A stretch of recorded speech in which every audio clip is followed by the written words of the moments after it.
I made a little wire buck and then I just threw some tape over it so we can visually see kind of what it'll look like. Crazy when you look at it, it starts to mess with your... Tyler's been doing gymnastics in there to get the headliner in. So I started right here, started from the turbo. Oh man, you broke down?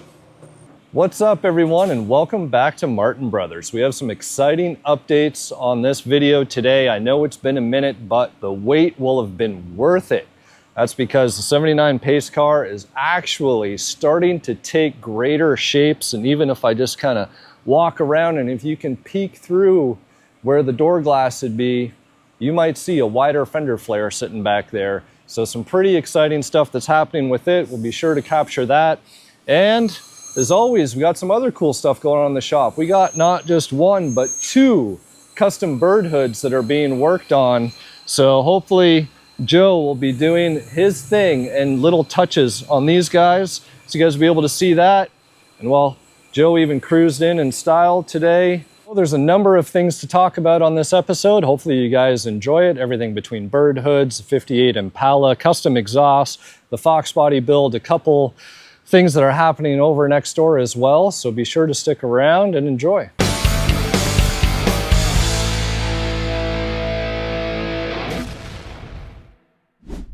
Oh, you bringing me a shirt? No, large. All right, folks, so there's lots going on in the shop today and lots has changed on the 79 Pace Car. If you guys remember, it is actually sitting on a Roadster Shop chassis. Now, this is not the spec chassis that's a direct bolt-on. This is the actual full chassis that you need to cut your floor out, do a lot of modifications in order to get your body to sit on it, and most importantly, to end up with a floor pan and working firewall and everything else. So as you can see here, Kdub has worked his magic. A lot of this has been covered in previous videos, with the exception that we've got seat rail mounting points now on the floor pans, and got a steering column sitting inside here with I believe a Momo style wheel, and well, quite a bit of extensive work in the back. We have got a Revo 19-inch by, I'm going to guess 13. I don't know 100%, but that is a 345 tire in the back. And we got custom quarter lips here being fabricated by the man himself, standing there all humble, just watching over, eating his snacks. So I see we got a wheel and tire on here, and more obviously, a much larger flare. Yeah, the wheels came in, so I started fitting up my flares, and that way I can finish doing my outer tubs and stuff also. So what's like the process here? I see some like wire in the back, some skeleton, if you will, and yes, part of the old quarter panel. So what all goes into this? So I had to cut off a little bit, just pretty much this lip of the original to get the wheel to go up enough. So just to be clear, the wheel and tire didn't fit on the original quarters? No, it didn't. Okay. We needed to come out. It was really... So we were pulling, we were rolling, something needed to happen. This was happening no matter what. So gotcha. But so then I talked to Joe and them about kind of what they were thinking. And so then I just made a little wire buck. And it's a little bent now, but so I made a little wire buck and then I just threw some tape over it so we can visually see kind of what it'll look like. And if we could say, oh, it needs to be out more, in more, we wanted it rounder. So we worked all that out, and then I just made a template off of this and transferred it to metal. Gotcha. So when you do the other side, you got to do all this from scratch, or is there a trick to like reverse? So I'll just use my templates for this, and I'll just reverse them and do the other side. So I won't have to do another wire buck and all that stuff for the other side. Now when I go to the front, I'll have to do a new wire, and then same thing, I'll just flip my templates for the other side. There's your tape you were talking about. Oh yeah, so this is my little my template I made. So that's how I got that top piece, and then this is a separate piece I made for the lip. So no expand-a-foam and razor blades and stuff No here. foam or anything. And like I said, so the other side, I'll just flop it this way and use it on the other side. There we go. Since the last time we were here too, you got the roof all finished up. It's just, well, it's on, I guess. It's on, yeah. It's not, because I believe we're doing flush mount glass, I believe. So I'm going to have to do some work.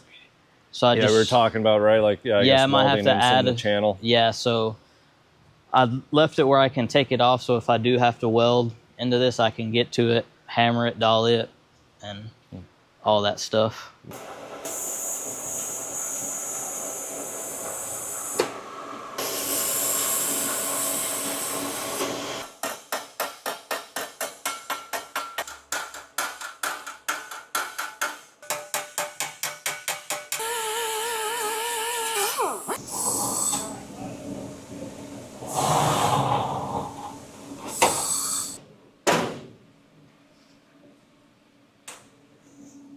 The cutting line. I'll get as close as I can, cutting it, and then I'll come back and sand it and make sure it's, because I want it to be as perfect as I possibly can get it to weld.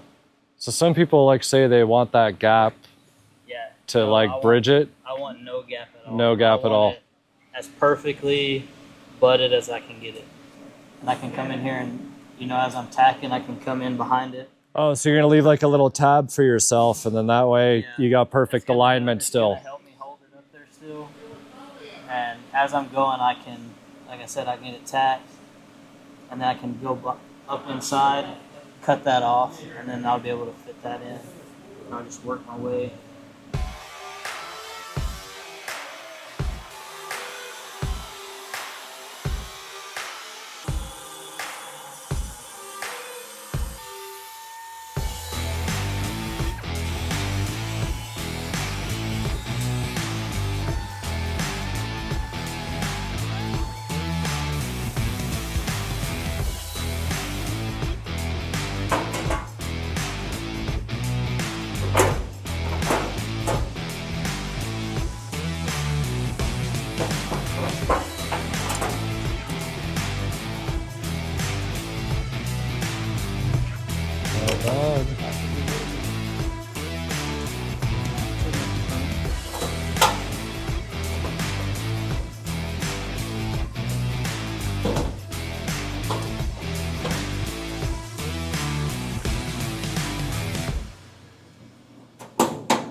Kdub's got his work cut out for him. He's got to now replicate everything. Well, that side's not even done yet, but once it is done, he'll be able to use his template, reverse it, do the driver's side, and then he can move on to the front fenders. And then at that point, this car is really going to take shape. Now, I personally like this whole fender flare approach more over the wide body look, just because with the wide body, the door just ends up seeming like it's like recessed or pushed into the car, like the car got T-boned. So this is gonna kind of just emphasize the original lines and contours that this Fox body had, and I think is just gonna look absolutely awesome. So even on the inside of the car, Kdub's managed to finish up some of the metal work in here. Now there's brackets on the floor for seat rails, and the seats are actually over across the way in the upholstery shop. And we'll talk to Ron here in a little bit, so that way he can give some insight on what it takes to restore a set of original Recaros. Don't forget to like and subscribe. Now, back to the video.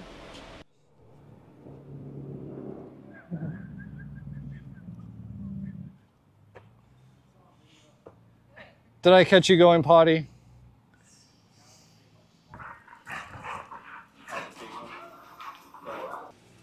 Hey, Ron.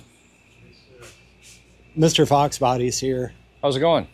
Have you met Chris? No. This is Ron. So. Nice to meet you. Same here. Yeah. So we were just going to look at. Oh, there's the print right there. Yeah. The famous zebra print. Is that the official Fox Body term for it? Zebra print? Well, it's not really. Black and white stripe. It's crazy when you look at it. It starts to mess with your Yeah. Like the more you look at it, the more you like you Yeah, get. you're just like, So is this new foam then? Or old foam? this is a New. basically these are old seats that we bought off eBay as quote unquote restored. So what do we got here? We have the factory seats, replacement seats, new foams. These are new Recaro. I believe they're factory seats, but they don't have the stripes. So basically, we tore the seats apart so we could use part of it for a pattern. And then we transferred a pattern to this clear plastic so we can see this pattern, the zebra pattern that comes with the seats. So you can get everything nice and centered. So I can get it centered and make sure it matches up. And how challenging is it when you're stitching and stretching and doing all that? Because I feel like that'd be really easy to distort. Yeah, the fabric twists and bends pretty easily. That's why we have the clear thing, and I grid it out so we can actually have some sort of reference to keep the line straight. Gotcha. As far as width and height.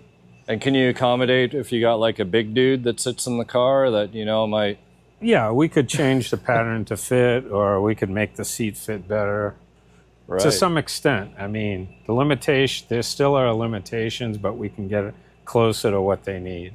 Do you restitch the mesh as well? No, if you have one that has a messed up mesh, you really can't use it. So the seats this kind of looks like a fish, they call it the fish net, right? So can you not just go get a fishing net and?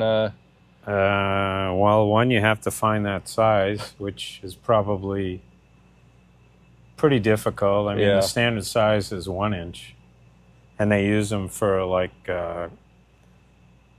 glove box areas, but on the back of the seat. Oh yeah, yep. Like in a Mercedes or something. It's a little pouch. Yeah. So finding this is going to be tough, and to get it to line up and have that shape is also going to be tough. So from what I've seen online, if you mess that up, you might as well forget about it. So these were brand new and you ripped them all apart, is what you're telling me. Yeah, we ripped them apart because they want leather seats instead of vinyl.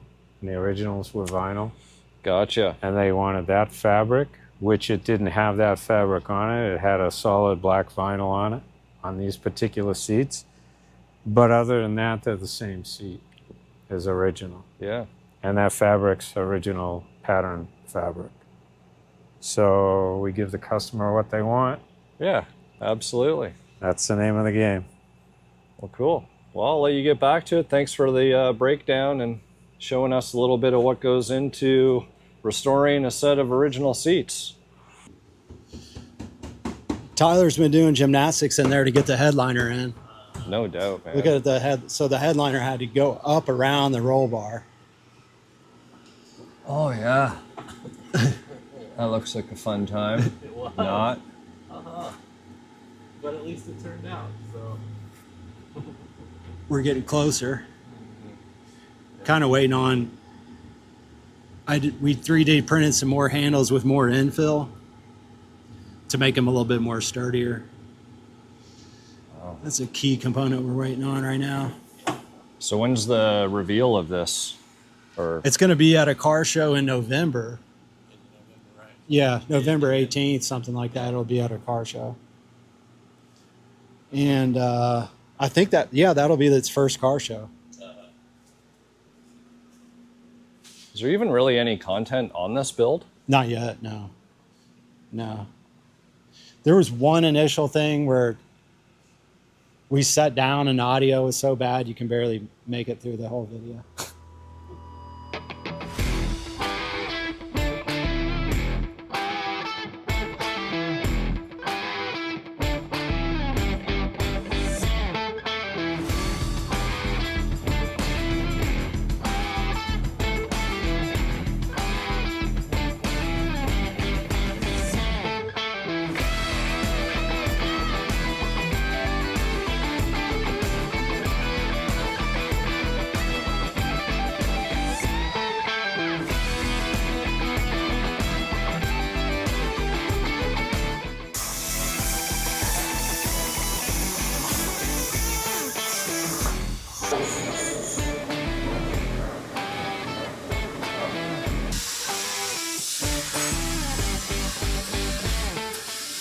And there's actually a new fabricator in the shop now. His name's Jeremy. I caught him working on the exhaust for the Impala sitting over here. And he's also been working on some of the piping for the turbo on the Fox. So I started right here, started from the turbo. It goes a 3.5 reducer into 3. So I just wanted to work around the frame. I'm trying to keep everything as tight as I can. So I did a couple pies, made it a little special, a little 45, jumped over her. I'm gonna go back right between the firewall. You can see I notched out the firewall right here. So as soon as it goes through the firewall, I'm gonna make an S pipe that dumps down and goes underneath the floorboard and then goes back and connects to the X pipe that's underneath the body right now. This is actually the trickier side. This side isn't too bad, but we have the steering shaft right here and the pipe's gonna run right in between that and the block, dump down underneath the firewall and the floorboard. Man, so you can see the type of room we're working with. This is the tricky side.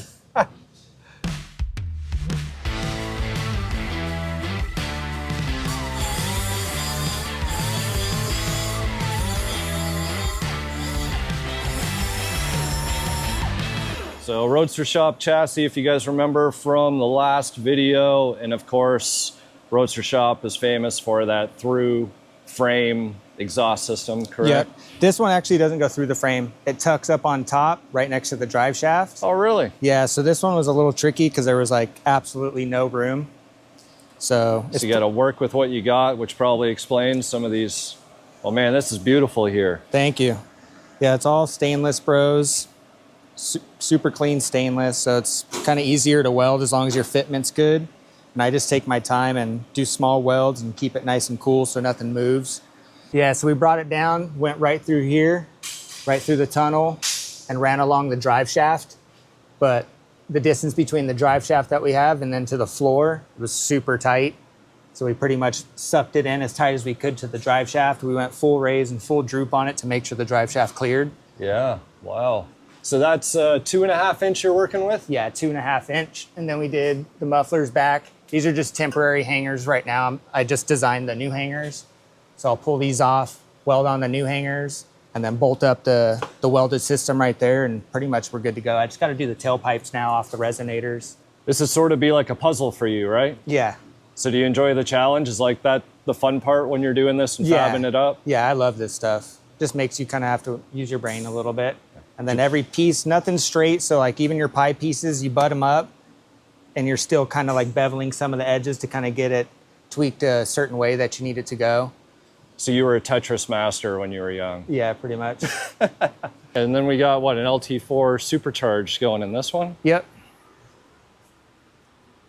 Yeah, so this one's got the frame like you were talking earlier. The exhaust is gonna run right in between here.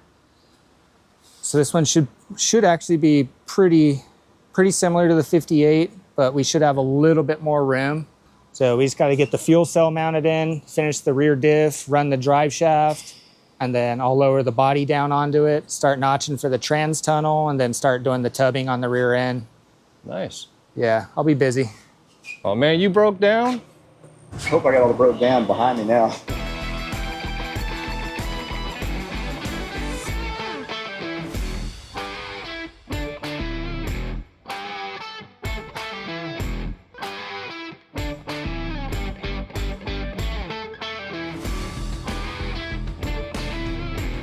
Working on these hoods today? Yeah, maybe. Maybe. I got a lot. I got 2 customers showing up today. It's probably gonna be a shit sandwich day, I call it. You know what I mean? Yeah. Well, it is Monday, the beginning of the week.